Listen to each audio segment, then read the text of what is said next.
Dinner. Ang sarap ng aking dinner. Ay, galapot-lapot. Malapot ng grabe kanina. Medyo watery. Masarap sana yung watery pa siya eh.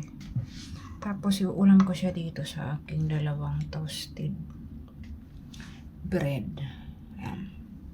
Pwede rin siya. Masarap siya sa pasta.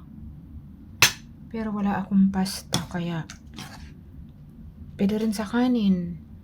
Kahit saan pwede siyang iulam. Ang sarap. Kalapot-lapot po.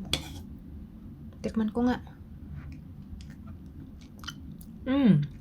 Super lasa. Alam niyo sinabaw ko dito? Nagisa ako ng chicken breast na maliit. Tinadtad ko ng pahaba. Tapos mushroom. Tapos meron akong diba yung nakapak na mushroom soup? Yun. Isang cup lang na maliit. Isang cup lang na tubig. Nagkunaw ako doon ng 2 tablespoon. Tapos yun ang sinabaw ko. Ayan. Sarap. Tapos sprinkle with spring onion. Lagyan ng mga pampalasa. Black pepper, salt. Naglagay din ako ng ano matawag nito? Dried basil. Pamparagdag aroma at lasa, syempre. Sarap.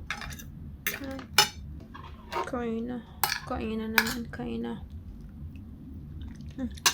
Napakalasa. Try nyo din. Instead na corn flour, ikugunawin nyo sa tubig. Bumili na lang kayo ng mushroom soup. Kasi 3 gamit naman yun eh.